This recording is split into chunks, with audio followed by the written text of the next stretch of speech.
आज हम unit third में खंड थर्ड में 3 यूनिट पर चर्चा करने वाले हैं।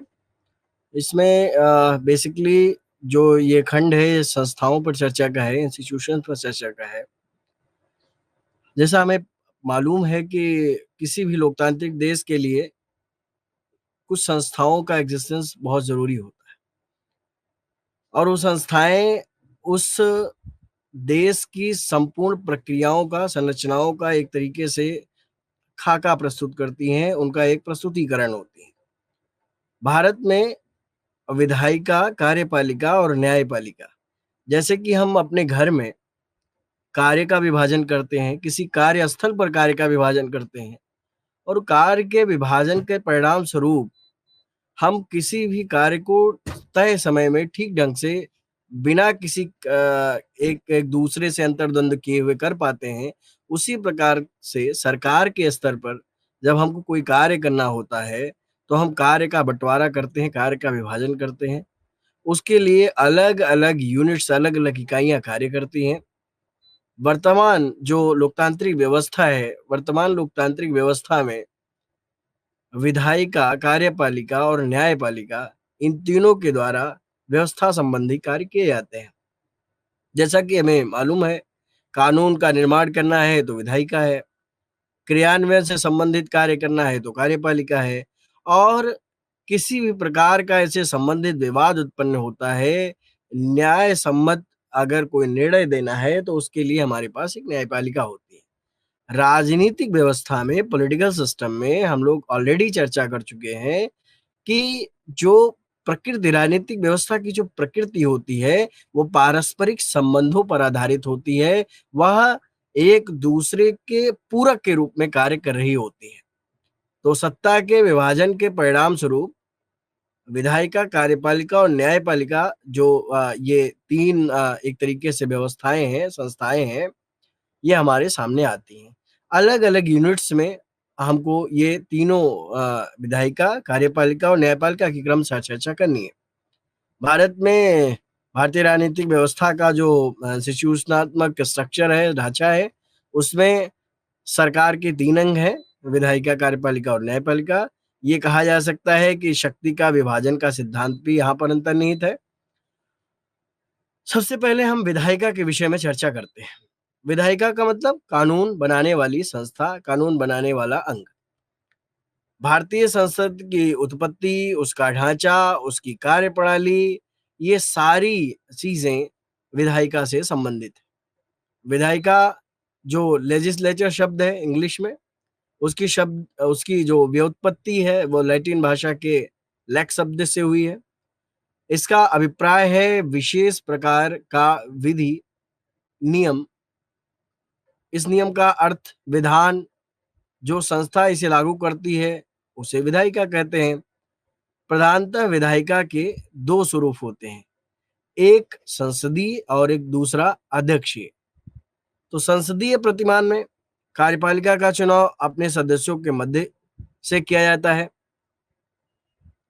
कार्यपालिका विधायिका के प्रति उत्तरदायी होती है, जबकि अध्यक्षीय व्यवस्था में शक्तियों के विभाजन पर आधारित होती है। इस व्यवस्था के अंतर्गत कोई भी व्यक्ति एक साथ कार्यपालिका और विधायिका दोनों में कार्य नहीं कर सकता है। भारत का उदाहरण लें तो भारत में विधायिका 2 स्तरों पर कार्य करती है। पहला संघीय स्तर पर, जिसको सामान्य भाषा में केंद्रीय सरकार कहा जाता है। दूसरा राज्य स्तर पर, जिसे हम राज्य सरकार या प्रांत सरकार कहते हैं। संघीय स्तर पर इसे हम भारतीय संसद कहते हैं, इंडियन पार्लियामेंट। और जो हम चर्चा करने वाले हैं इसमें विशेष तौर पर भारतीय संसद के विषय में चर्चा करने वाले हैं। भारतीय संसद जो कि संविधान द्वारा नियमित है, संविधान द्वारा एक तरीके से उसके प्रावधान हैं, वो पूरे देश में विभिन्न प्रकार के विधानों का प्रतिनिधित्व करने वाली एक सर्वोच्च संस्था है। संविधान, भारतीय संविधान के अनुच्छेद 79 के अंतर्गत भारतीय संसद का गठन संबंधी उपबंध है। भारतीय संसद के अंतर्गत भारत के राष्ट्रपति और संसद के 2 सदन यानी कि लोकसभा और राज्यसभा सम्मिलित है। पहला सदन, जिसको लोकप्रिय सदन भी कहते हैं, लोकसभा है जिसे निम्न सदन भी कई बार कहा जाता है।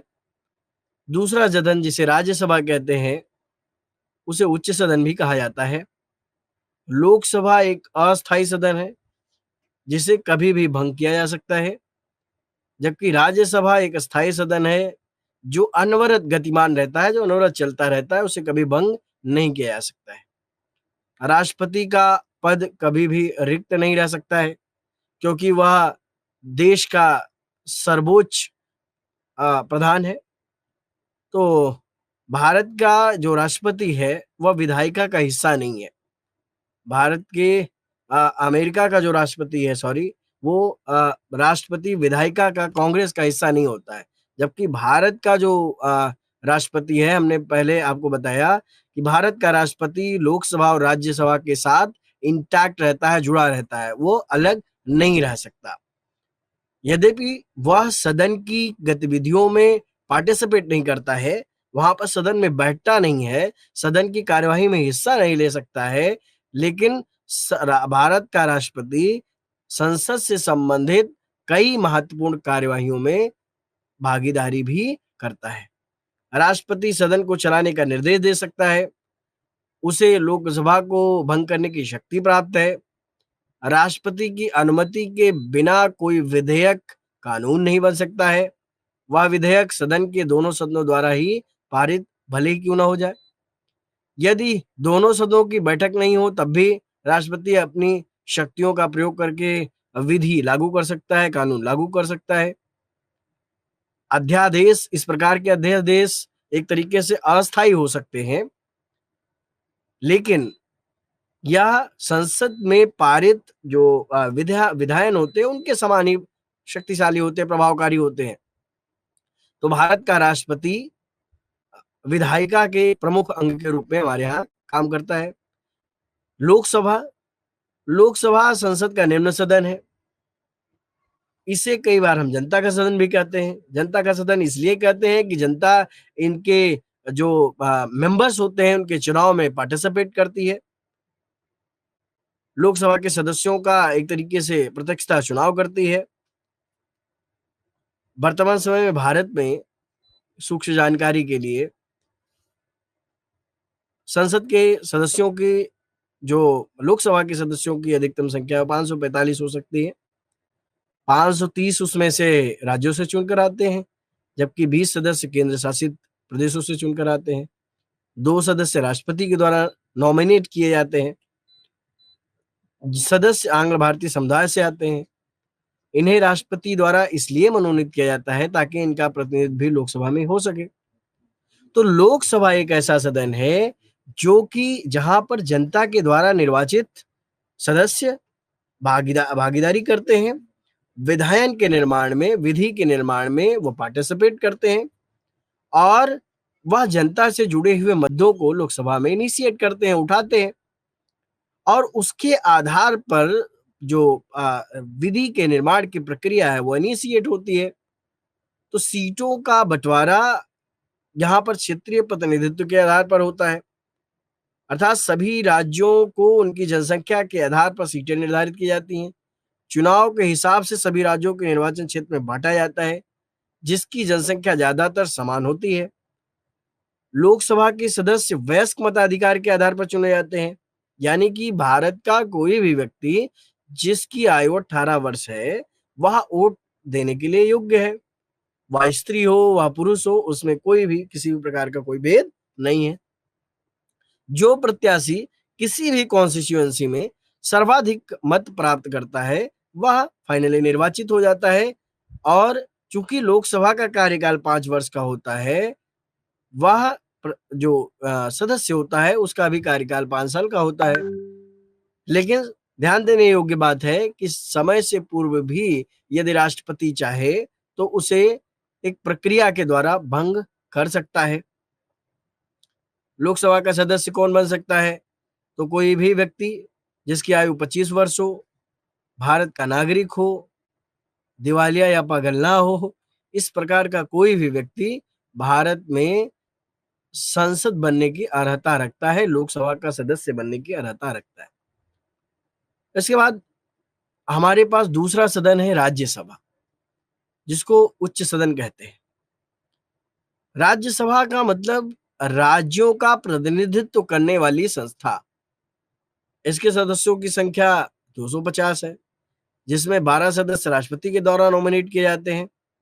वो ऐसे होने चाहिए जो साहित्य, कला, विज्ञान, समाज सेवा इत्यादि में एक्सपीरियंस्ड हो, प्रवीण हो। बाकी के जो सदस्य होते हैं वो राज्यों की विधानसभा द्वारा चुन करके भेजे जाते हैं। इनका भी चुनाव राज्य की जनसंख्या के आधार पर किया जाता है। लोकसभा के विपरीत राज्यसभा के सभी सदस्यों का चुनाव अप्रत्यक्ष तरीके से होता है, यानी कि इसमें जनता डायरेक्ट पार्टिसिपेट नहीं कर रही होती है। पार्टिसिपेट कौन कर रहा होता है? जनता के द्वारा चुने गए प्रतिनिधि इसमें भागीदारी कर रहे होते हैं। यह पूरी तरीके से इसका डेकोरम जनसंख्या पर निर्भर, राज्य की जनसंख्या कितनी है इस पर निर्भर करता है। अर्थात जिस राज्य की संख्या जितनी अधिक है, उस राज्य का प्रतिनिधित्व अन्य छोटे राज्यों के तुलना में, कंपैरिजन में ज्यादा होता है। राज्यसभा के सदस्यों की संख्या 1 से लेकर अधिकतम 34। कुल मिलाकर के राज्यसभा एक अस्थायी सदन है, जहां पर राज्यसभा के प्रत्येक सदस्य का कार्यकाल 6 वर्ष होता है। वह समय से पूर्व भी इस्तीफा दे सकता है। इसके 1/3 सदस्य 2 वर्ष के बाद अवकाश ग्रहण करते रहते हैं और नए सदस्य आते रहते हैं। तो इसलिए यह सदन कभी भी एक तरीके से आउट ऑफ वर्क नहीं जाता है, ये हमेशा रेगुलर रहता है। अब राज्यसभा की शक्तियों के विषय में, लोकसभा का के अधिकार क्षेत्र में आने वाली सभी मामलों की सूचना प्राप्त करने का राज्यसभा को अधिकार है। यानी कि किसी भी प्रकार की यदि लोकसभा में कोई कार्यवाही हो रही है तो उसकी सूचना राज्यसभा को होनी होती है, उसको अधिकार है। राज्यसभा को मंत्रिपरिषद के विरुद्ध अविश्वास प्रस्ताव पर वोट देने का अधिकार नहीं है। एक और बात, धन विधेयक संबंधित जो शक्ति है वह निम्न सदन यानी लोकसभा के पास अधिक है, राज्यसभा के पास नहीं है। राज्यों का प्रतिनिधित्व होने के कारण राज्यसभा को 2 प्रमुख शक्तियां प्राप्त है। पहली, अनुच्छेद 249 के अंतर्गत राज्यसभा कोई भी प्रस्ताव पारित कर सकती है। संसद किसी भी महत्वपूर्ण मुद्दे पर किसी प्रकार का कानून बना सकती है। राज्यसभा राज्य सूची के विषयों पर कानून बनाने का अधिकार रखती है। अखिल भारतीय सेवाओं से संबंधित जो शक्तियां हैं वो भी राज्यसभा के पास है। कुल मिलाकर के राज्यसभा लोकसभा की भांति विधि निर्माण प्रक्रिया में भले ही उतनी प्रभावशाली नहीं है, लेकिन कई मामलों में राज्यसभा लोकसभा की भांति ही महत्वपूर्ण स्थान रखती है, या कई बार उससे भी ज्यादा महत्वपूर्ण स्थान रखती है। लोकसभा की स्थिति इंग्लैंड के कॉमन के अध्यक्ष की तरह होती है। लोकसभा अध्यक्ष का कार्यकाल एक बार जब अध्यक्ष चुन जाने के पश्चात, सबसे महत्वपूर्ण बात कि जो लोकसभा का अध्यक्ष होता है वो किसी भी राजनीतिक दल से संबंधित नहीं रह जाता है। उसे निष्पक्ष तरीके से अपनी जिम्मेदारी का निर्वहन करना होता है। सदन का सुचारू तरीके से संचालन सुनिश्चित करना होता है। धन विधेयक इत्यादि से संबंधित मामलों को प्रमाणन करना होता है। लोकसभा में प्रश्न पूछे जाने, प्रस्ताव लाने इत्यादि के संदर्भ में अनुमति प्रदान करना होता है। लोकसभा के अध्यक्ष के कार्य को चुनौती देना सदन के भीतर संभव नहीं है। लोकसभा अध्यक्ष अपने पद पर जब तक रहता है जब तक कि नई जो संसद है उसका गठन नहीं हो जाता है। लोकसभा के अध्यक्ष की अनुपस्थिति में उपाध्यक्ष लोकसभा की अध्यक्षता करता है। इसी प्रकार राज्यसभा में भारत का उपराष्ट्रपति राज्यसभा का सभापति होता है और वह पदेन सभापति होता है, वह पदेन अध्यक्ष होता है। उपराष्ट्रपति का चुनाव संसद के दोनों सदनों के सदस्य मिलकर के करते हैं। जैसे कि राष्ट्रपति का चुनाव एक बृहद स्तर पर होता है, लेकिन उपराष्ट्रपति का चुनाव 2 सदनों के द्वारा किया जाता है। अब आगे हम देखते हैं कि जो विधायी प्रक्रिया है, विधि निर्माण की प्रक्रिया है, उसमें कौन से पहलू शामिल हैं। सबसे महत्वपूर्ण बात जो विधायिका है, जिसकी हम ऊपर चर्चा कर चुके हैं भारत के संदर्भ में, राष्ट्रपति, लोकसभा और राज्यसभा। राष्ट्रपति, लोकसभा और राज्यसभा, इन तीनों को मिला करके इनका सबसे महत्वपूर्ण कार्य है संसद का विधि निर्माण करना, कानून बनाना। कानून कैसे बनेगा? पहला स्तर होता है किसी विधेयक को प्रस्तुत किया जाता है या प्रमुख कानून को इंगित करता है जिसे सदन में प्रस्तुत किया जाता है। किसी भी बिल को प्रस्तुत करने का निहितार्थ यह है कि उस बिल को पढ़ा जाता है। इसमें दो प्रकार के विधेयक होते हैं, एक धन विधेयक, एक साधारण विधेयक। धन विधेयक या वित्त विधेयक के अतिरिक्त कोई दूसरा विधेयक संसद के किसी भी सदन में प्रस्तुत किया जा सकता है। यानी कि जब हम धन विधेयक की बात करेंगे तो उसे सबसे पहले अगर कहीं प्रस्तुत किया जा सकता है तो लोकसभा में किया जा सकता है। उसके अतिरिक्त कोई भी विधेयक हम किसी भी सदन में प्रस्तुत कर सकते हैं, इनिशिएट कर सकते हैं, उसको पढ़ा जा सकता है। जो सदस्य विधेयक को प्रस्तुत करता है वह उस विधेयक के विषय में सामान्य स्तर पर जानकारी प्रदान करता है। यदि विधेयक का इस स्तर पर विरोध होता है तो विरोध करने वाला जो सदस्य होता है वह विरोध का कारण बताता है। विरोध जब होता है तो उसके संदर्भ में जो उसका पक्ष है उसको प्रस्तुत करने का प्रयास करता है। उसके बाद उसके ऊपर वोटिंग होती है, तब इसको अगले स्तर पर ले जाया जाता है। दूसरे स्तर पर इसके 4 विकल्प होते हैं, 4 अल्टरनेटिव होते हैं। इसके प्रस्तुत होने के बाद इसे मान लिया जाता है। दूसरा, इसे सदन की चयन समिति के बाद भेज दिया जाता है। तीसरा, इसे दोनों सदनों की संयुक्त समिति के पास भेजा जा सकता है। और चौथा, जनता की राय के लिए जनता के बीच में रखा जा सकता है। जैसे कि हमें अभी हाल के दिनों में कई सारे ऐसे विधायन जो बनने हैं या जो नीतियां बननी है, चाहे वो न्यू एजुकेशन पॉलिसी ले लीजिए या अभी हाल ही में समान नागरिक संहिता का इशू हो, सारी चीजें क्या किया गया, उसको जनता की राय के लिए बीच में रखा गया कि जनता उस पे अपनी राय दे सकती है। उसको उसकी राय को, उसकी सजेशन को कलेक्ट करके, उसके डेटा को कलेक्ट करके फिर एनालाइज किया जाएगा और उसके बाद फाइनल ड्राफ्ट हमारे पास तैयार होकर के आएगा। तो विधि निर्माण की जो प्रस्तुत करने के बाद जो अगला चरण होता है उसमें 4, पहले तो जैसे है वैसे मान लिया जाए या फिर उस चयन समिति के पास भेजा जाए, संयुक्त समिति के पास भेजा जाए अथवा जनता के बीच में उसको एक तरीके से सजेशन के लिए ओपन कर दिया जाए। सामान्य तौर पर भारत में 3 जो शुरुआत के 3 विकल्प हैं उन्हीं को अपनाया जाता रहा है। जनता की राय के लिए नीतियों या कानून को नहीं रखा जाता रहा है, अभी तक का जो वो रहा है। जब जब किसी भी विधेयक के विरुद्ध जन आंदोलन होता है या फिर उसके विरुद्ध लोग क्या कहते हैं सड़कों पर उतर जाते हैं, तब फिर सदन का ध्यान उधर जाता है और फिर जनता की राय ली जाती है सामान्य तौर पर। लेकिन हमारे पास एक विकल्प ये भी होता है। पहले दिन विधेयक के प्रावधानों पर चर्चा की जाती है।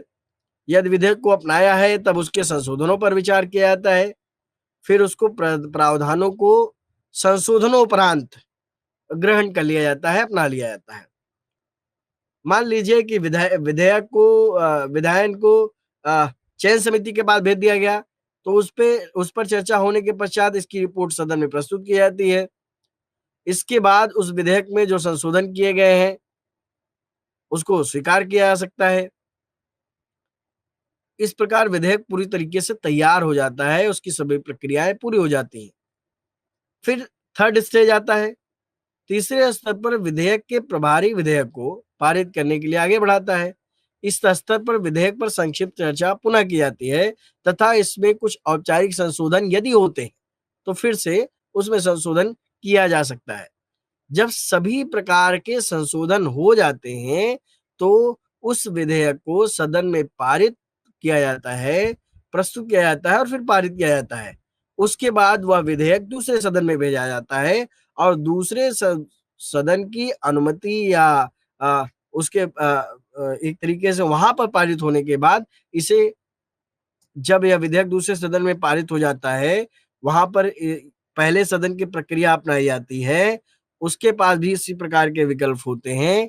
पहला तो जैसे कि विधेयक एक सदन से दूसरे सदन में आया वैसे उसको पारित कर दिया जाए। दूसरा, विधेयक को पूरी तरीके से खारिज कर दिया जाए या फिर संशोधन करने के लिए जहां से उसको इनिशिएट किया गया है उसी सदन में वापस भेज दिया जाए। तीसरा, इस विधेयक के ऊपर कोई कार्यवाही नहीं हो, और जब हो कोई कार्यवाही नहीं होती है, 6 महीने के अंदर इस पर कोई निर्णय जब नहीं लिया जाता है, तो विधेयक स्वतः निरस्त माना जाएगा। मूल सदन जिसमें यह विधेयक लाया गया था, वह विधेयक को कुछ संशोधनों के साथ स्वीकार कर लेता है। यदि वह सदन संशोधनों को स्वीकार करता है, तो वह दूसरे सदन को इसकी जानकारी देता है। यदि यह सदन संशोधनों को स्वीकार नहीं करता है, तो भी इसकी सूचना दूसरे सदन को दी जाती है और इस विधेयक को वापस भेज दिया जाता है। तो इस प्रकार से भारत में जो विधि निर्माण की प्रक्रिया है, वह कई चरणों से होकर के गुजरती है। अंत में जब विधेयक के आखिरी स्तर पर होता है, अपने अंतिम स्तर पर होता है, तो यह राष्ट्रपति के पास मंजूरी के लिए, अनुमति के लिए जाता है।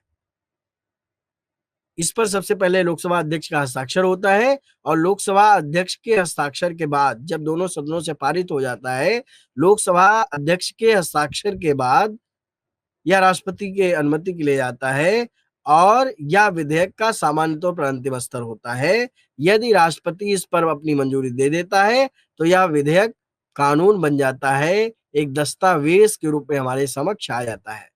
यदि मान लीजिए कि विधेयक को मंजूरी देने से मना कर दिया जाए, तो विधेयक पुनः संशोधन के लिए सदन के पास पुनर्विचार के लिए जा सकता है। तो इस प्रकार से कानून निर्माण की प्रक्रिया बहुत आसान नहीं है।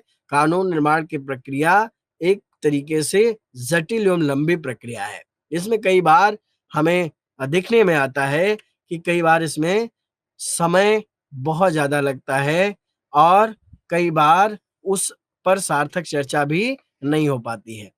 कम समय में यदि किसी विधेयक को पारित करवाना हो, तो बहुत कठिन हो जाता है। अलग से एक चर्चा धन विधेयक के संदर्भ में। वित्त विधेयक वह है जिसका संबंध राजस्व या व्यय से होता है, लेकिन धन विधेयक वित्त विधेयक नहीं है।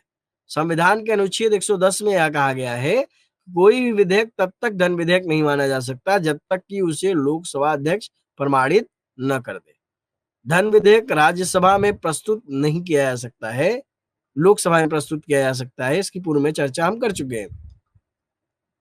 राज्यसभा धन विधेयक को खारिज नहीं कर सकती है, यानी कि यदि लोकसभा ने धन विधेयक पारित कर दिया और राज्यसभा में वह विधेयक गया, तो राज्यसभा को 14 दिन के अंदर उसे पारित करना होता है।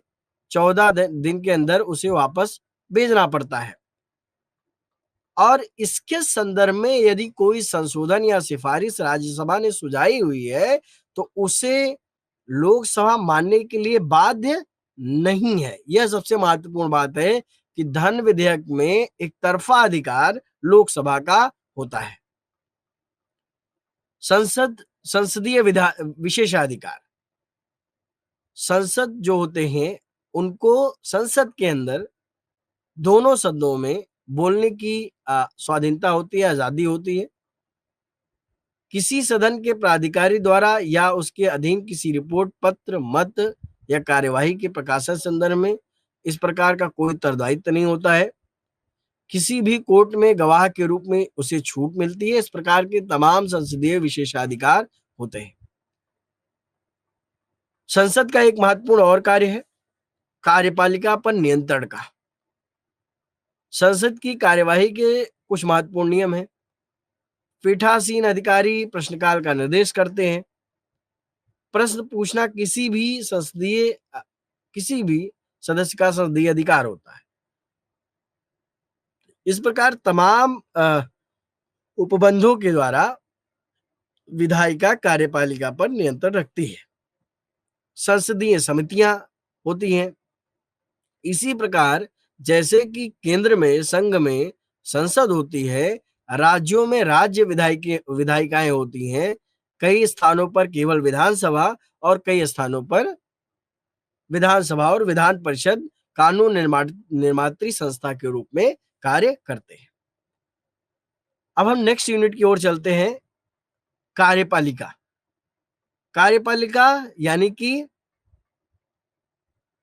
वह संस्था जो विधि निर्माण के बाद विधि निर्माण से संबंधित जो कार्य होते हैं, कार्य प्रावधान होते हैं, उनको क्रियान्वित करने का कार्य करती है। सभी संसदीय प्रणालियों वाले देश में कार्यपालिका एक महत्वपूर्ण संस्था के रूप में कार्य करती है। भारत में कार्यपालिकीय शक्तियां दो स्थानों पर विभक्त हैं। एक नाम मात्र की कार्यपालिका, जिसे राष्ट्रपति जो राष्ट्रपति में अंतर्निहित है। वास्तविक कार्यपालिका जो कि प्रधानमंत्री में निहित है। भारत में कार्यपालिका शक्तियां राष्ट्रपति में निहित है। हमें याद है कि भारत के संविधान के अनुच्छेद 52 में कहा गया है कि भारत का एक राष्ट्रपति होगा, और 53 में उल्लेख क्या है, भारत का राष्ट्रपति स्वयं या अपने प्रतिनिधियों के माध्यम से कार्यपालिकीय शक्ति का प्रयोग करेगा, है ना। तो भारत में कार्यपालिका शक्तियां राष्ट्रपति में निहित होती हैं। आर्टिकल 53 के अकॉर्डिंग राष्ट्रपति राज्य का एक तरीके से प्रमुख होता है, एक प्रतीक के रूप में होता है। उसके पास असीम शक्तियां हैं, लेकिन उसको, चूंकि भारत एक डेमोक्रेटिक कंट्री है, तो वह एक तरीके से निरंकुश न हो जाए, उसके भी उपबंध प्रावधान किए गए हैं। राष्ट्रपति जैसा कि नाम मात्र की कार्यपालिका है, तो वह शासन संचालन में औपचारिक भूमिका का निर्वहन करता है, और उसके जस्ट उलट प्रधानमंत्री के पास वास्तविक कार्यपालिकीय शक्तियां होती हैं। चूंकि राष्ट्रपति राज्य का प्रमुख होता है, राष्ट्रपति प्रधानमंत्री की सलाह से सरकार के कार्यों को पूरा करता है। राष्ट्रपति और प्रधानमंत्री की भारतीय राजनीतिक व्यवस्था में क्या स्थिति है, इस विषय पर हम कार्यपालिकी जो ये यूनिट है इस पर चर्चा कर रहे हैं। संविधान के अंतर्गत यह प्रावधान है कि राष्ट्रपति केवल राज्य का अध्यक्ष होगा, लेकिन उन्हें वास्तविक शक्तियां प्रदान नहीं की गई हैं। राष्ट्रपति का निर्वाचन, जैसा कि हम पूर्व में चर्चा कर चुके हैं, 5 वर्ष के लिए होता है, और उसे केवल महाभियोग के माध्यम से संसद के द्वारा हटाया जा सकता है। संविधान में उपराष्ट्रपति का प्रावधान भी किया गया है। उपराष्ट्रपति का चुनाव भी अप्रत्यक्ष रूप से होता है, और वह राष्ट्रपति की अनुपस्थिति में राष्ट्रपति के कार्यों का निर्वहन करता है। यदि राष्ट्रपति त्याग पत्र दे दे, राष्ट्रपति के ऊपर महाभियोग पारित कर दिया जाए, उसे हटा दिया जाए महाभियोग के द्वारा, या राष्ट्रपति की मृत्यु हो जाए, तो उसके स्थान पर जो उपराष्ट्रपति है वह कार्य करता है। तो संविधान के अनुच्छेद 58 और 59 में राष्ट्रपति के पद से संबंधित योग्यताएं हैं। 53, 52, 53, 54 इसमें राष्ट्रपति से संबंधित प्रावधान दिए गए हैं। 61 में महाभियोग का प्रावधान है। तो इस प्रकार से भारतीय संविधान के अलग अलग अनुच्छेद में स्पष्ट रूप से भारत के राष्ट्रपति और उपराष्ट्रपति के विषय में, उनका निर्वाचन कैसे होगा, उनको हटाया कैसे जाएगा, उनकी शक्तियां, उनके कार्य क्या होंगे, इन सब के विषय में उपबंध किए गए। राष्ट्रपति के चुनाव का जो तरीका है वह यह कि अप्रत्यक्ष तरीके से चुनाव होता है। संसद के दोनों सदनों के चुने हुए सदस्य एवं राज्यसभा विधानसभा के चुने हुए सदस्य इसमें पार्टिसिपेट करते हैं। यह जो प्रणाली है इसे अनुपातिक प्रतिनिधित्व प्रणाली, सिंगल ट्रांसफरेबल जो वोटिंग सिस्टम है कहा जाता है। इसमें सार्वभौमिक एकरूपता का सिद्धांत होता है। तो सामान्य तौर पर भारत का जो राष्ट्रपति होता है वह 50% वोटिंग जब तक प्राप्त नहीं कर लेता है, तब तक जो सिंगल ट्रांसफरेबल पद्धति है उसके द्वारा काउंटिंग चलती रहती है। जैसा कि पूर्व में चर्चा की कि उसको हटाया केवल महाभियोग के द्वारा जा सकता है। अनुच्छेद 56 और 61 के अंतर्गत राष्ट्रपति के विरुद्ध महाभियोग की प्रक्रिया है। राष्ट्रपति की शक्तियां क्या है? साधारण और आपातकालीन, दो भागों में इनको बांट सकते हैं। साधारण शक्तियों में कार्यपालिकीय शक्तियां, विधायिका, वित्तीय एवं न्यायिक शक्तियां हैं। यानी कि कार्यपालिकीय शक्तियां राष्ट्रपति में निहित होती हैं। अनुच्छेद 75 के अंतर्गत यह प्रावधान है कि प्रधानमंत्री अपने सभी कार्यों को करके राष्ट्रपति को सूचित करेंगे। अनुच्छेद 77 में यह कहा गया है कि केंद्र की कार्यपालिकीय शक्तियां राष्ट्रपति के नाम से प्रयुक्त होंगी। राष्ट्रपति को प्रशासनिक और सैनिक शक्तियां भी प्राप्त है। राष्ट्रपति तीनों सेनाओं का अध्यक्ष होता है। सैनिक बलों की नियुक्ति भी राष्ट्रपति के द्वारा की जा सकती है, उसके नाम से की जाती है। राष्ट्रपति प्रधानमंत्री की भी नियुक्ति करता है। प्रधानमंत्री की सलाह पर मंत्रिपरिषद के जो अन्य सदस्य हैं उनकी नियुक्ति करता है। इसके अलावा राष्ट्रपति भारत के अटॉर्नी जनरल, सुप्रीम कोर्ट के मुख्य न्यायाधीश, उच्च न्यायालय के न्यायाधीश, विशेष जो आयोग हैं उन आयोगों के सदस्य, राज्यों के राज्यपाल की नियुक्ति, या समस्त कार्य राष्ट्रपति के द्वारा किया जाता है। लेकिन प्रधानमंत्री की नियुक्ति राष्ट्रपति अपने विवेक से नहीं कर सकता। वह लोकसभा में बहुमत प्राप्त दल के नेता को ही प्रधानमंत्री नियुक्त कर सकता है। जैसा कि हमें पता है कि राष्ट्रपति जो हमारे सैनिक बल है, जो सेना है, उसका कमांडर इन चीफ होता है। वह थल सेना, वायुसेना, जल सेना के अध्यक्षों की नियुक्ति करता है। युद्ध की घोषणा करने, उनकी शांति बहाल करने का अधिकार है, उसको आदेश देता है। लेकिन ये सभी अधिकार संसद की अनुमति के बिना वह प्रयुक्त नहीं कर सकता है, उसका प्रयोग नहीं कर सकता है। भले ही राष्ट्रपति संसद के किसी भी सदन का सदस्य नहीं है, लेकिन भारत के अनुच्छेद 79 के अंतर्गत राष्ट्रपति संसद का अभिन्न अंग होता है। आपातकालीन शक्तियों में भारत की संप्रभुता, अखंडता, एकता और स्वतंत्रता की रक्षा के लिए राष्ट्रपति आपातकालीन शक्तियों का प्रयोग करता है। राष्ट्रपति 3 प्रकार की आपातकालीन घोषणा कर सकता है। पहला, राष्ट्रीय आपातकाल, विशेषकर युद्ध की स्थिति में, बाहरी आक्रमण या सैनिक विद्रोह होने की स्थिति में। दूसरा, राज्य में संवैधानिक संकट होने की स्थिति में, आर्टिकल 356, और वित्तीय आपातकाल, आर्टिकल 360।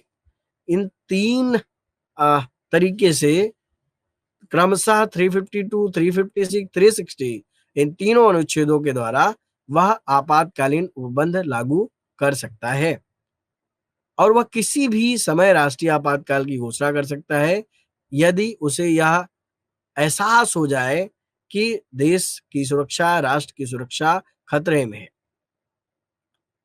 ऐसी स्थिति या तो युद्ध, बाहरी आक्रमण या फिर सैनिक विद्रोह से ही उत्पन्न हो सकती है, लेकिन फिर इसे संसद की मंजूरी लेनी होती है। यदि संसद इसे मंजूरी देने से मना कर दे या संसद निरस्त हो जाए तो यह मंजूरी 6 महीने तक जारी रहती है। लेकिन आपातकाल को और आगे बढ़ाया जा सकता है यदि राष्ट्रपति हर 6 माह बाद इसे मंजूरी देते रहें। संसद को आपातकाल को हटाने का पूरा अधिकार है। संसद में प्रस्ताव मतदान के द्वारा होता है, बहुमत से पारित करवाया जा सकता है। सबसे पहले 1962 में राष्ट्रीय आपातकाल लगाया गया था जब चीन ने भारत पर आक्रमण किया था। दूसरी बार 1971 में जब बांग्लादेश युद्ध हुआ था। तीसरी बार 1975 में आपातकाल जब तत्कालीन प्रधानमंत्री ने राष्ट्रपति को राष्ट्रीय सुरक्षा पर खतरा बताते हुए इसकी सलाह दी थी। अनुच्छेद 356 जो सामान्य तौर पर चर्चा में रहता है, किसी भी राज्य में संवैधानिक तंत्र के विफल होने की स्थिति में राष्ट्रपति शासन लागू किया जा सकता है, इम्प्लीमेंट किया जा सकता है। 1994 बम्बई केस के बाद सामान्य तौर पर राष्ट्रपति शासन लगाना उतना आसान नहीं रह गया है, लेकिन आज तक भारत में कई बार, जैसे कि फॉर एग्जाम्पल 1989 में कर्नाटक एक केस हुआ।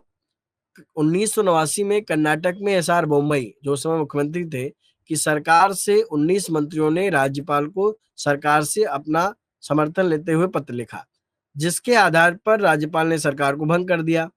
परंतु कुछ ही समय में मंत्रियों ने सरकार को अपना समर्थन फिर से दे दिया, लेकिन राज्यपाल ने मुंबई को विधानसभा पटल पर बहुमत साबित करने के लिए अवसर नहीं दिया तथा सरकार को इस आधार पर भंग कर दिया कि उसने अपना बहुमत खो दिया है। उस समय एसआर बोम्मई ने राज्यपाल के निर्णय को न्यायालय में चुनौती दी। 1994 में मुंबई केस में फैसला सुनाया गया। राष्ट्रपति शासन कम से कम 6 माह तक लागू रह सकता है। संसद के 44वें संशोधन के तहत इसे 6 माह तक और बढ़ाया जा सकता है, लेकिन इसे 1 वर्ष से अधिक नहीं लगाया जा सकता यदि देश में राष्ट्रीय आपातकाल की स्थिति न हो। राज्य में आपातकाल की कुल अवधि 3 वर्ष से अधिक नहीं हो सकती। नेक्स्ट, राष्ट्रपति देश में वित्तीय आपातकाल की घोषणा भी कर सकते हैं। संविधान के अनुच्छेद 360 में इसका उल्लेख है।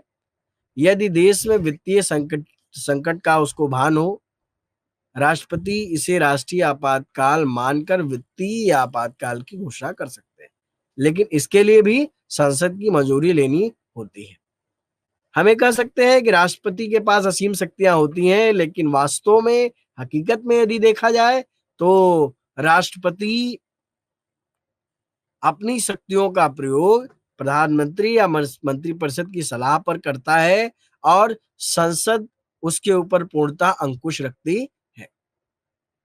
तो भारत के राष्ट्रपति की स्थिति ब्रिटिश के सम्राट की तरह है, ना कि अमेरिका के राष्ट्रपति की तरह।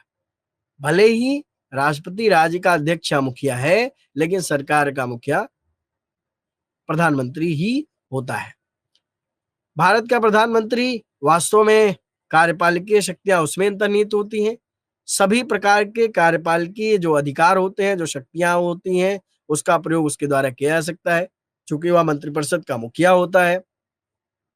राष्ट्रपति मंत्रिपरिषद की सलाह पर ही कार्य करते हैं। ब्रिटेन की तरह भारत में भी प्रधानमंत्री निम्न सदन का नेता होता है। वह सामान्य तौर पर निचले सदन या लोकसभा का सदस्य होता है। 1966 में प्रधानमंत्री जब इंदिरा गांधी जी बनी थी तो वो राज्यसभा की सदस्य थी। अभी हाल ही में जो हमारे प्रधानमंत्री थे 2014 के पूर्व, श्रीमान मनमोहन सिंह जी, अधिकांशतः प्रधानमंत्री लोकसभा के या निम्न सदन के सदस्य होते हैं, यानी कि वो मेंबर ऑफ पार्लियामेंट का इलेक्शन लड़ करके फिर वहां से जीत करके आए हुए होते हैं और फिर बहुमत दल के नेता के रूप में उसको चुना जाता है और वह भारत के राष्ट्रपति के द्वारा प्रधानमंत्री नियुक्त किया जाता है। राष्ट्रपति प्रधानमंत्री की सलाह पर अन्य मंत्रियों की नियुक्ति करते हैं। मंत्री किसी भी सदन से बनाया जा सकता है, इसके लिए कोई बाउंडेशन नहीं है। वह किसी भी सदन में कार्यवाही में भाग ले सकता है, लेकिन मतदान वही कर सकता है जहां का वह सदस्य होता है।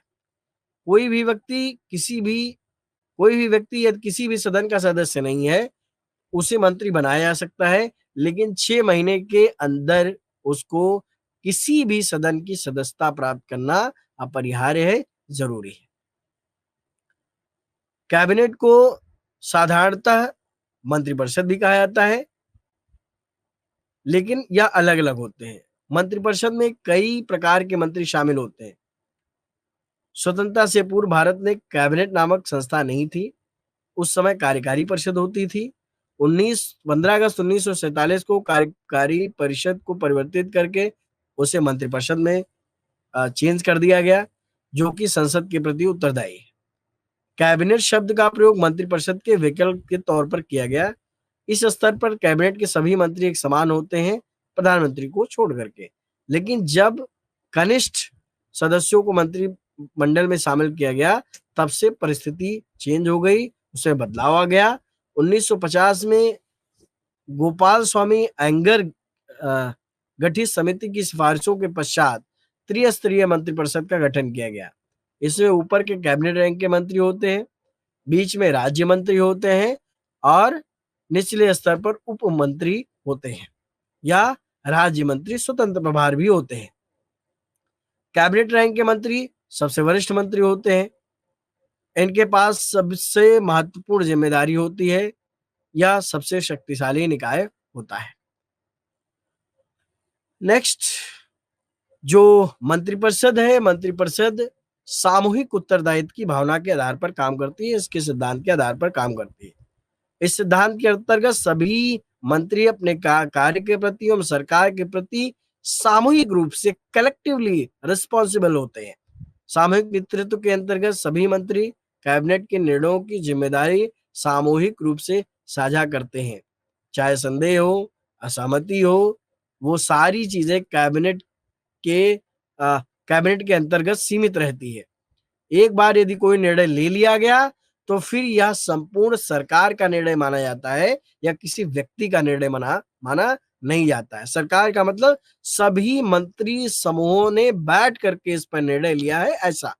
यदि कोई मंत्री सरकार के निर्णयों से सहमत नहीं है तथा उनका समर्थन नहीं करता है तो उसे नैतिक आधार पर मंत्रिपरिषद से त्याग पत्र दे देना पड़ता है, क्योंकि आपको एक बार निर्णय हो जाने के बाद किसी भी प्रकार से असहमति प्रकट करने का अधिकार नहीं है, क्योंकि आप स्वयं उस परिषद का भाग हैं।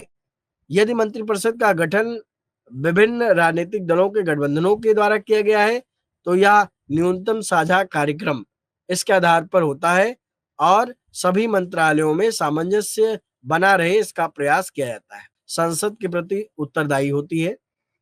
प्रधानमंत्री और कैबिनेट ये दोनों संसद के प्रति उत्तरदायी होते हैं।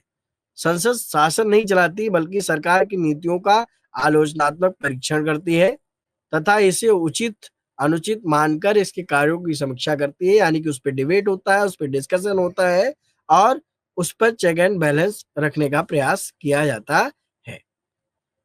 तो इस प्रकार जो कार्यपालिकीय शक्तियां हैं, ये कार्यपालिकीय जो कार्यपालिका है वह विधायन या विधि जो होती है उसके निर्माण के पश्चात उसको इम्प्लीमेंट करने का, उसको क्रियान्वित करने का कार्य करती है।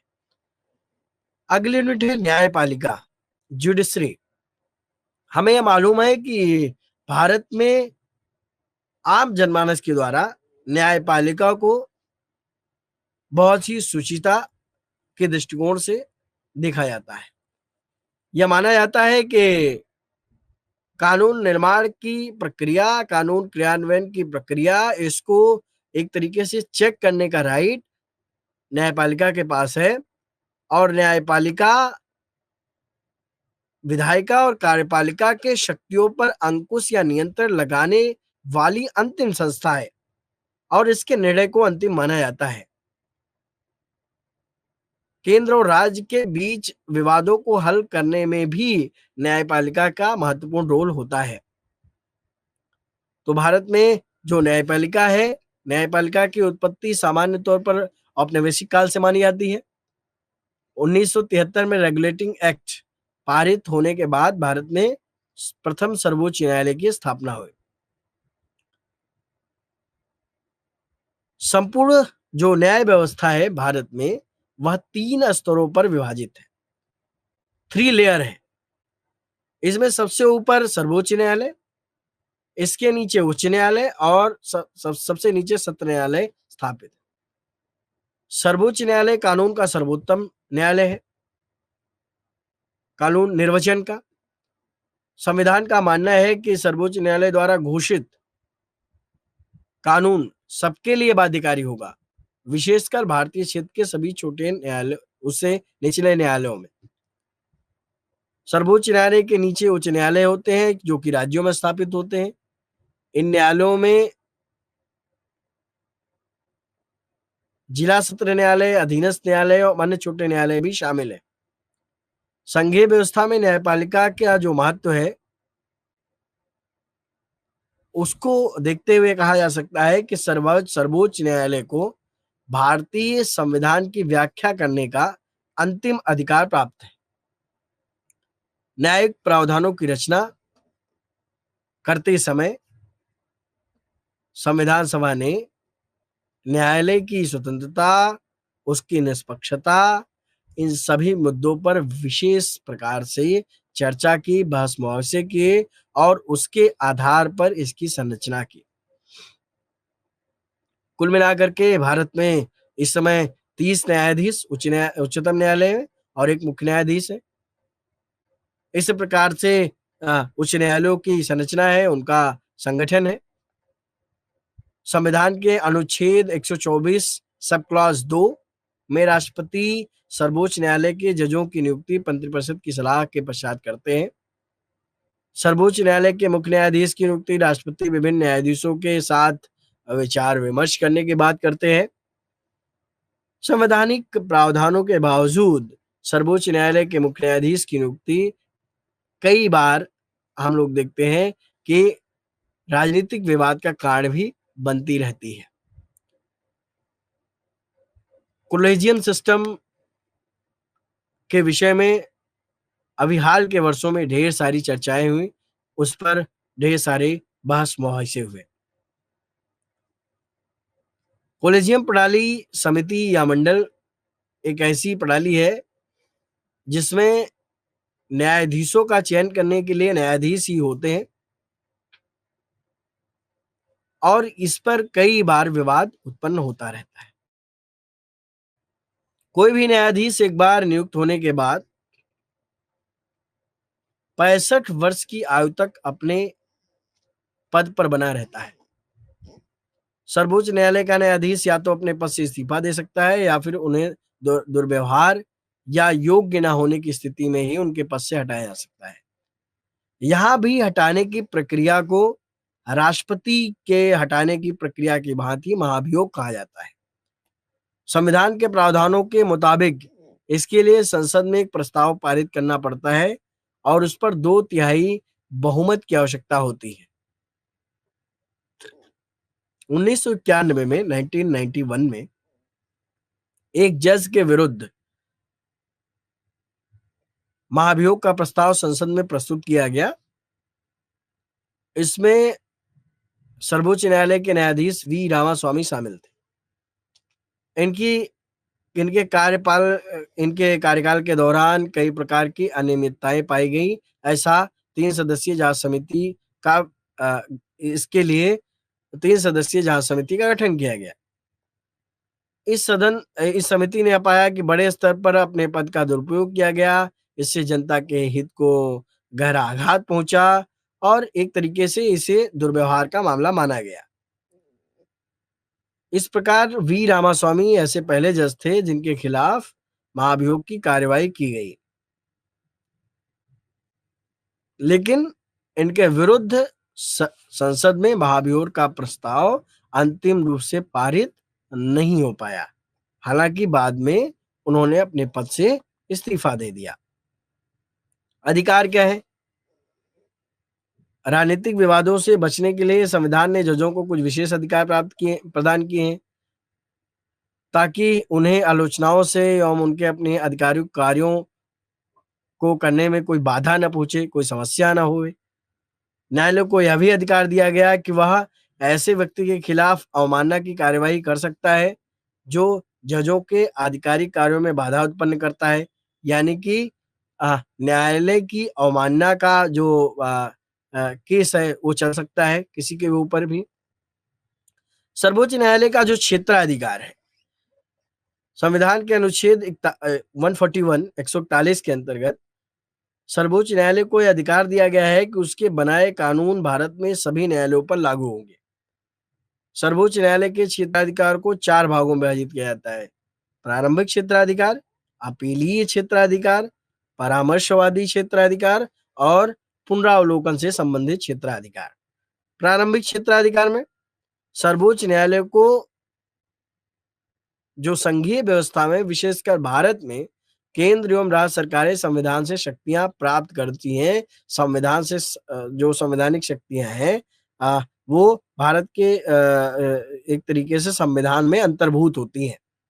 केंद्र एवं राज्यों के मध्य शक्तियों के विभाजन के विवाद को केवल स्वतंत्र न्यायपालिका के द्वारा ही सॉल्व किया जा सकता है।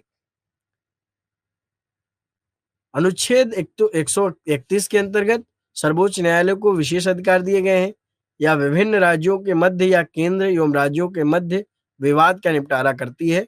जब हम सर्वोच्च न्यायालय के विशेष अधिकार की बात करते हैं तो इसका मतलब भारत में अन्य किसी न्यायालय के पास ऐसे अधिकार नहीं है। इसी तरह सर्वोच्च न्यायालय के प्रारंभिक क्षेत्राधिकार का अभिप्राय यह है कि सभी विवादित पक्ष संघ की इकाई है। सर्वोच्च न्यायालय के पास मौलिक अधिकार की रक्षा के लिए विशेष अधिकार भी प्राप्त है। संविधान के अनुच्छेद 32 के अंतर्गत प्रत्येक नागरिक को अधिकार प्राप्त है कि वह अपने मौलिक अधिकारों के हनन के संदर्भ में उच्चतम न्यायालय की शरण ले सकता है। इसके सदन में आपको याद हो तो हमने पिछली क्लास में जब दूसरे खंड की हम चर्चा कर रहे थे मौलिक अधिकारों के अंतर्गत, उस समय हमने आर्टिकल 32 की चर्चा की थी, जिसके अंतर्गत 5 रिट हम सर्वोच्च न्यायालय में दायर कर सकते हैं। बंदी प्रत्यक्षीकरण, परमादेश, प्रतिषेध, अधिकार परीक्षा और उत्प्रेषण, जो सर्वोच्च न्यायालय के द्वारा यह रिट जारी की जा सकती है। इसके अंतर्गत हम कोर्ट की शरण ले सकते हैं कि हमारे इस अधिकार का उल्लंघन हुआ है। अपीलीय क्षेत्राधिकार यानी कि पूरे भारत में अपील करने का सबसे बड़ा न्यायालय सर्वोच्च न्यायालय है। इसे सभी संवैधानिक मामलों में अपीलीय अधिकार प्राप्त है। इसके अलावा सभी सिविल, आपराधिक, संपत्ति के मामले हो, मृत्युदंड का मामला हो, कोई भी अन्य प्रकार का मामला हो, सभी प्रकार के संदर्भ में इसे अपीलीय अधिकार प्राप्त है। अनुच्छेद 132 में यह प्रावधान किया गया है कि सर्वोच्च न्यायालय में वे सभी केस जो कि उच्च न्यायालय में विचाराधीन है उस पर अपील कर सकते हैं। यदि ऐसे केस जो कि संविधान की व्याख्या संबंधित है वे भी इस मामले में अपीलीय अधिकार के अंतर्गत आते हैं। अनुच्छेद 133 के अंतर्गत सभी सिविल केस की सुनवाई सर्वोच्च न्यायालय में की जा सकती है। संविधान में यह प्रावधान है कि उच्च न्यायालय के अधीन सिविल कार्रवाई की अपील सर्वोच्च न्यायालय में की जाती है। उच्चतम न्यायालय की अपीलीय अधिकारिता दीवानी, फौजदारी तथा संवैधानिक मामलों पर लागू होती है। फिर परामर्श की अधिकारिता, संविधान के अनुच्छेद 143 के अंतर्गत सर्वोच्च न्यायालय को परामर्श की अधिकारिता प्रदान करते हैं। सार्वजनिक महत्व की विधि या तथ्य के किसी ऐसे प्रश्न पर उच्चतम न्यायालय की राय राष्ट्रपति के द्वारा मांगी जा सकती है, जिसके बारे में विषय में उसका विचार हो कि ऐसी राय प्राप्त करना चाहिए। परामर्शवादी भूमिका सर्वोच्च न्यायालय की साधारण भूमिका से बिल्कुल भिन्न है। यह 3 कारण से यदि 2 पक्षों में कोई मुकदमा न हो, परामर्शीय राय सरकार पर बाध्य नहीं होगी, कोर्ट का यह निर्णय लागू नहीं माना जाएगा। सर्वोच्च न्यायालय की परामर्श तभी तक मान्य है जब तक किसी महत्वपूर्ण मसलों पर उसकी राय नहीं मांगी गई हो। इसी प्रकार यह सरकार के लिए एक अच्छा विकल्प होता है। किसी राजनीतिक मुद्दे को जब कोई सरकार हल करना चाहती है तो कई बार सरकार विवाद में स्वयं ना पढ़ करके वह उच्चतम न्यायालय से परामर्श मांग लेती है और उसकी परामर्श के आधार पर जब वो कार्य करती है तो कई बार सरकार क्या कहती है कि हमने न्यायालय से कंसल्ट किया है, हमारा अपना मौलिक ओपिनियन नहीं है। तो इससे कई बार गवर्नमेंट या जो सरकार होती है वह विवाद से बच जाती है। फिर न्यायिक समीक्षा का अधिकार, जुडिशियल रिव्यू का राइट, सर्वोच्च न्यायालय को किसी भी निर्णय की समीक्षा करने का अधिकार है। सर्वोच्च न्यायालय इस मामले में कई बार यूनाइटेड स्टेट ऑफ अमेरिका की जो न्यायालय है उससे अधिक शक्तिशाली है। अमेरिका में सर्वोच्च न्यायालय केवल उन मामलों की सुनवाई करता है जो कि संघ से संबंधित किसी कानून अथवा सर्वोच्च न्यायालय अपने किसी भी निर्णय आदेश की समीक्षा कर सकता है। हमारे यहाँ भारत में सर्वोच्च न्यायालय न केवल संविधान की व्याख्या करता है बल्कि वह दीवानी एवं फौजदारी जैसे मामलों में भी सुनवाई करता है। या किसी भी सीमा की बाध्यता के बगैर ऐसे मामलों में अपना पक्ष रख सकता है। किसी परामर्शवादी अधिकारिता भी भारतीय सर्वोच्च न्यायालय को शक्तिशाली बनाती है। यह अमेरिकी सर्वोच्च न्यायालय के पास ऐसा अधिकार नहीं है। विषय यह है कि जब किसी भी प्रकार का कानून संसद के द्वारा बनाया जाता है और न्यायपालिका को यह लगता है कि यह जो विधान है, यह जो नियम है, यह संविधान के प्रावधानों का उल्लंघन कर रहा है, तो उसे सर्वोच्च न्यायालय के द्वारा उसे रद्द किया जा सकता है। उसे एक तरीके से उस विधेयक को अंतिम रूप लेने से रोका जा सकता है। कि भारत में सर्वोच्च न्यायालय के द्वारा किसी भी समय किसी भी विधेयक का इस आधार पर परीक्षण किया जा सकता है कि वह संविधान सम्मत है अथवा नहीं है। एक और बात यहाँ चर्चा करनी आवश्यक है। भारत में न्यायालय को एक तरीके जुडिशियल एक्टिविज्म, न्यायिक सक्रियता के माध्यम से कई बार न्यायपालिका कार्य करती है। न्यायिक सक्रियता का अभिप्राय यह है कि कई बार हमें दिखाई देता है कि विधायिका और कार्यपालिका अपने कार्यों को कर पाने में उस हद तक सक्षम नहीं है जिस हद तक उन्हें होना चाहिए।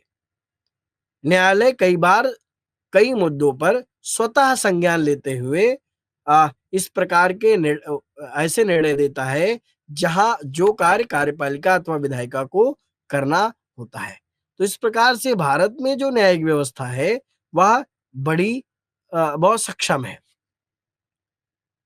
एक न्यायिक पुनरावलोकन, न्यायिक समीक्षा, न्यायिक पुनरावलोकन अर्थात किसी भी निर्णय की समीक्षा करना।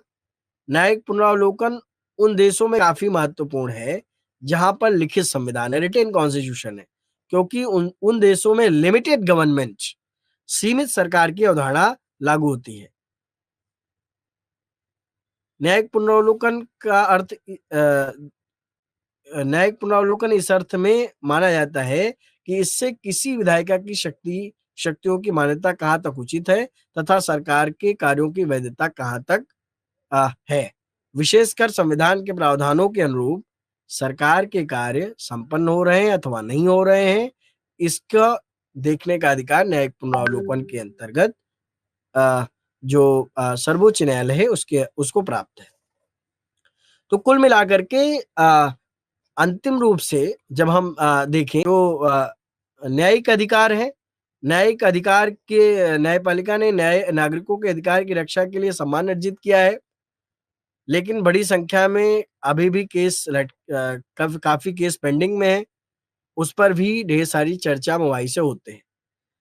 तो अंत में यह जो यूनिट थी, इकाई थी, इसमें हमने जो चर्चा की वह यह कि भारत में सरकार के अंग के रूप में विधायिका, कार्यपालिका और न्यायपालिका कार्य करते हैं। इनके अंतर्गत शक्ति का प्रॉपर विभाजन है, पूरी तरीके से ठीक से विभाजन है। विधायिका विधि निर्माण कार्य करती है, कार्यपालिका उनका क्रियान्वयन करती है और न्यायपालिका संविधान सम्मत कोई विधेयक है नहीं है इस सब का निर्वचन करती है, उसका व्याख्या करती है। संविधान की व्याख्या का अधिकार उसके पास है। तो कुल मिलाकर के भारत की राजनीतिक व्यवस्था को समझने के लिए, भारत की जो स्ट्रक्चर और फंक्शन का जो एक तारतम्यता है उसको जानने समझने के लिए इन संस्थाओं का समीचीन अध्ययन आवश्यक है। और इंडियन पॉलिटिकल सिस्टम के अंतर्गत विधायिका, कार्यपालिका और न्यायपालिका इनका सम्यक रूप से अध्ययन करने के पश्चात ही हम भारत की जो सरकार है, भारत की जो संस्थाएं हैं, उनके कार्य व्यवहार को ठीक प्रकार से समझ सकते हैं, जान सकते हैं। तो आज इतना ही।